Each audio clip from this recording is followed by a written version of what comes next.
ہاں اس میں یہ بھی فرماتے ہیں جگہ یہ بھی یاد رکھنے کے قابل ہے کہ جہاں تک علماء کے کفر کے فتوے کا تعلق ہے کوئی فرقہ ایسے محفوظ نہیں رہا. یا جیسے کہ منیر انکوائری رپورٹ یعنی تحقیقاتی عدالت 1954 کہ منیر انکوائری رپورٹ میں ہے کہ فتووں کو دیکھا جائے تو کوئی ایک پاکستانی بھی مسلمان نہیں رہتا جو حضرت صلی اللہ علیہ وسلم کے اس واضح ارشاد کو نظر انداز کر دینے کا نتیجہ ہے. فرمایا من صلی صلاتنا واستقبل قبلتنا واکل ذبیحتنا فذلک المسلم الذی لہ ذمۃ اللہ و ذمۃ رسولہ فلا تغفر اللہ فی ذمتہ. بخاری شریف کتاب الصلاۃ باب فضل استقبال قبلہ مصری جلد 156. جو شخص یہ حضور علیہ السلام کے اس ارشاد مبارک کا ترجمہ ہے جو شخص ہماری طرح نماز پڑھے یہ دستوری اور قانونی تعریف ہے مسلم کی جو خود محمد عربی سرتاج مدینہ فخر دو عالم خاتم النبیین خاتم المرسلین خاتم الصالحین خاتم العارفین محمد مصطفیٰ احمد مصطفیٰ صلی اللہ علیہ وسلم نے بیان فرمائی. فرمایا جو شخص ہماری طرح نماز پڑھے ہمارے قبلے کی طرف منہ کرے اور ہمارا ذبیحہ کھا لے وہ مسلمان ہے جس کے لیے اللہ اور اس کے رسول کی امان ہے. پس اللہ کی اس امانت کے متعلق عہد کو مت توڑو اور بغاوت نہ کرو. خلاصہ کلام آخر میں لکھا ہے. خلاصہ کلام یہ ہے کہ حضرت بانی سلسلہ احمدیہ نے فرمایا کہ میں صرف امتی نبی ہوں میرا اپنا کچھ نہیں ہے جو کچھ ہے وہ سیدنا و مولانا حضرت خاتم الانبیاء محمد مصطفیٰ صلی اللہ علیہ وسلم ہے. جس طرح نظام شمسی میں چاند اپنے نور کے لیے کامل طور پر سورج کا محتاج ہے اور سورج کے نور کے بغیر چاند کا اپنا کوئی معنوی وجود باقی نہیں رہتا اسی طرح روحانی دنیا میں یہ خلاصہ کلام حضرت سیدنا طاہر کے الفاظ میں لکھا گیا ہے. باقی مولانا ابوالقاسم صاحب نے تعریف فرمایا تھا. اسی طرح روحانی دنیا میں حضرت رسول اکرم صلی اللہ علیہ وسلم کا وجود سراج منیر ہے اور آپ کے نور کے کامل انعکاس سے فیض یاب ہو کر 14ویں صدی کو منور کرنے والا وجود ہرگز کسی علیحدہ اور مستقل فضیلت کا دعوے دار نہیں ہو سکتا بلکہ اس کے نور کی ہر شعاع حضرت محمد مصطفیٰ خاتم الاسفیاء صلی اللہ علیہ وسلم کے سرچشمہ نور کی مرہون منت ہوگی اور اس کے فیض کے بغیر کامل تاریکی ہوگی. بعین یہی صورت حضرت بانی سلسلہ احمدیہ کے دعویٰ کی ہے. چنانچہ آپ نے حضور خاتم الانبیاء صلی اللہ علیہ وسلم سے اپنی نسبت بیان فرمایا سب ہم نے اس سے پایا شاہد ہے تو خدایا وہ جس نے حق دکھایا وہ مالک یہی ہے اس نور پر فدا ہوں اس کا ہی میں ہوا ہوں وہ ہے میں چیز کیا ہوں بس فیصلہ یہی. جزاکم اللہ. ناظرین کرام ابھی آپ اس کتابچے کے خلاصہ اور اس کے اقتباسات سن رہے تھے جو سمدانی کورٹ کے لیے تیار کیا گیا ہمارا موقف کے نام سے اور پھر اسی کتابچے کو قومی اسمبلی کے تمام ممبران تک بھی پہنچایا گیا.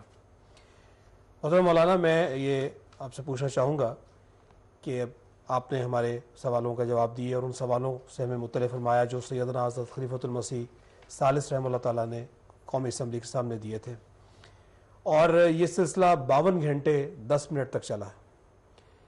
اس ضمن میں سیدنا حضرت خلیفۃ المسیح ثالث کی شخصیت کے بارے میں اور حضور کے بیان کے بارے میں آپ نے مختلف حوالہ جات پڑھ کے سنائے تھے. سیدنا حضرت خلیفۃ المسیح ثالث رحمہ اللہ تعالیٰ نے بھی اس ضمن میں کچھ ذکر فرمایا تھا باب جماعت کے سامنے تو میں چاہوں گا کہ وہ بھی آپ کو پڑھ کر سنا دیں. جزاکم اللہ. یہ آپ نے اللہ تعالیٰ کی خاص تعریف سے تاریخ انصار اللہ جلد 2 میں ابھی حال ہی میں شائع فرما دیا ہے اور یہ پتہ نہیں کس سے معلوم ہوگا کہ مجھے اس موقع پر اس کی ضرورت ہوگی. یہ اللہ تعالیٰ کے تصرفات ہیں. حضرت خلیفۃ المسیح ثالث نے ارشاد ہے، یہ تحریر حضور کی میں سنا دیتا ہوں۔ حضور نے فرمایا، یہ تاریخ انصار اللہ کے صفحہ 95 پر زیر ارتاس ہوئی ہے۔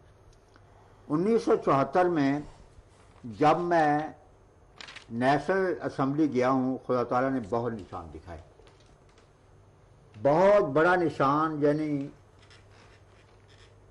عجیب ہے اپنی کمیت یعنی والیوم کے لحاظ سے، کہ جب انہوں نے کہا کہ پہلے تو زبردستی مجھے بلایا، ہم نے ان کو کراس ایگزامن کرنا ہے، پہلے کہا کہ معذر نامہ خود پڑھو جماعت کا، ہم سوال کریں گے آپ جواب دیں۔ مجھے پتہ لگا تو میں نے پیغام بھیجا کہ 90 سال پر پھیلا ہوا ہے ہمارا لٹریچر، اور مذہب کا معاملہ ہے، بڑا سنجیدہ ہے، اور میں نے کبھی دعویٰ نہیں کیا کہ سارا لٹریچر مجھے زبانی یاد ہے۔ ایک دن پہلے آپ سوال لکھ دیں اور بھجوا دیں، ہمیں دے دیں، اگلے دن ہم جواب دے دیں گے۔ انہوں نے کہا کہ نہیں، ہمارا یہ فیصلہ ہے کہ اسی وقت سوال ہوگا اور اسی وقت آپ جواب دیں گے۔ میں نے کہا ٹھیک ہے۔ دعا کی بھی اللہ تعالیٰ توفیق دیتا ہے۔ قریباً ساری رات میں نے دعا کی، خدا سے خیر مانگی، اس سے صبح کی اذان سے ذرا پہلے مجھے یہ کہا گیا، وسع مکانک انا کفیناک المستضعفین، کہ مہمان تو پہلے سے بھی زیادہ آئیں گے۔ اتنی بڑی خوشخبری، یہ استہزاء کا منصوبہ تو بنا رہے ہیں، یہ ٹھیک ہے، لیکن فکر کیوں کرتے ہو، ہم تمہارے لیے کافی ہیں۔ ان کی رپورٹ جو تھی وہ یہ تھی کہ انہوں نے 11 دنوں پر پھیلا کل 52 گھنٹے 10 منٹ مجھے کراس ایگزامن کیا، 52 گھنٹے 10 منٹ۔ کفیناک المستضعفین کا مجھے یہ نظارہ نظر آتا تھا جس طرح فرشتہ میرے پاس کھڑا ہے، جہاں مجھے جواب نہیں آتا تھا وہاں مجھے جواب سکھایا جاتا تھا، بعض دفعہ یہ بتایا جاتا تھا کہ یہ جواب اسی طرح دینا ہے۔ چنانچہ ایک رات شام کو مجھے یہ کہا گیا کہ اس کا جواب نہیں دینا، کل صبح دینا ہے۔ میرے پیچھے پڑ گئے، میں نے کہا کہ میں نے دینے ہی نہیں، بہت پیچھے پڑے۔ میں نے کہا کہ آپ یہ لکھ لیں، میں نہیں جواب دینا چاہتا، اسی طرح ڈال کے ہی ذکر ہے۔ میں نے اس وقت جواب نہیں دینا، تو مجھے یہی کہا گیا کہ کل صبح دینا جواب، کیونکہ کل صبح دینے میں ان کے لیے کافی خفت کا سامان پیدا ہوتا تھا۔ یعنی اس تفصیل کے ساتھ اللہ تعالیٰ نے رہنمائی کی، کوئی معمولی بات نہیں ہے۔ 52 گھنٹے 10 منٹ پر ہر سوال کا جواب مجھے وصول ہوا، یہ سوال سکھایا جاتا تھا، یا یہ کہ اس کا جواب کس طرح دینا ہے یہ بھی بتایا جاتا تھا۔ سبحان اللہ۔ ایک دن یہ سوال کیا، ایک پیرا یہاں سے شروع ہوا، یہ ایک صفحہ سمجھیں اس کو، یعنی بیچ میں لکیر نہیں، حضرت مسیح موعود علیہ السلام کی کتاب ہے، یہاں سے شروع ہوا، یہاں جا کے ختم ہوا، یہاں سے ایک فقرہ اٹھایا سوال کے لیے، ایک فقرہ ایک پیرے سے اٹھا کے کہنے لگے یہ تو جی بڑے قابل اعتراض فقرے لکھے ہیں، مرزا غلام احمد صاحب، تو بڑا فساد پیدا ہوتا ہے، اس قسم کی باتیں شروع کر دیں۔ مجھے کہا گیا کہ ابھی جواب دو، مجھے جواب کوئی نہیں آتا تھا۔ یعنی یہ حقیقت ہے، ذرا مبالغہ کے بغیر، ذرا مبالغہ کے کہ میں بالکل اندھیرے میں تھا۔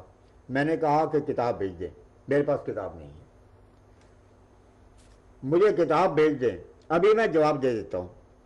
یا بختیار کہنے لگے اچھا کل پھر آپ جواب دے دیں، کوئی ضروری نہیں ہے کہ ابھی دیں۔